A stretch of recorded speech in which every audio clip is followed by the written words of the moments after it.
रावगे आणि आपण पाहत आहात लाईव्ह जनसत्ता। औदा येथे दिनांक 4 रोजी श्री दत्त जयंती विविध धार्मिक कार्यक्रमांनी साजरी करण्यात आली। यात सोमवारगिरी मढी येथे सकाळी श्री सिद्धांत नेमाडे व मिनल नेमाडे यांच्या हस्ते सकाळी महापूजा व सायंकाळी महाआरती करण्यात आली। यानंतर येथे प्रसाद वाटप करण्यात आले। तसेच नगरपालिकेचे फैजपूर रस्त्यावरील दत्त मंदिरात श्री विमलेश जैन यांच्या हस्ते महापूजा करण्यात आली। तसेच श्री गसके यांच्या दत्त मंदिरात देखील महापूजा संपन्न झाली। सावदा पोलीस स्टेशनमध्ये देखील दत्त जयंती उत्सव साजरा करण्यात आला। तर श्री स्वामी समर्थ केंद्रात देखील सकाळी श्री गुरुचरित्र पारायण, होम हवन व सायंकाळी महाआरती संपन्न झाली। विविध ठिकाणी दत्त जयंती धार्मिक कार्यक्रमांनी व उत्साहात साजरी झाली। बघायचं वृत्तांत फक्त लाईव्ह जनसत्तावर।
कर्मयोगे वैगान व्हावे, सर्वामुखी मंगल बोलवावे, जोडोनिया पाणी अनन्य गावे, मी मागतो मागणे हेची द्यावे, हे चित्त तुझे चरणी असू दे, श्री दत्त जय दत्त मुखी असू दे, त्या ठिकाणी मन जाय माझे, त्या ठिकाणी निरूप तुझे, मी देवितो मस्तक ज्या ठिकाणी, तेथे तुझे सद्गुरु पाय दोन्ही, समर्थाची सेवका वक्र पाये, असा सर्व भूमंडळी कोण आहे, जयाची लीला वर्णिती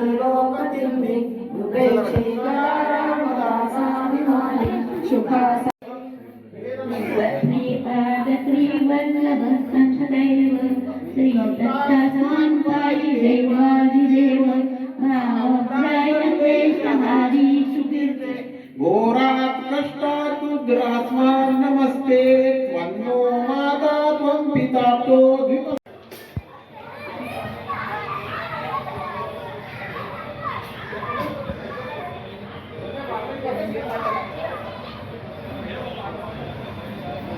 दोन पार्टी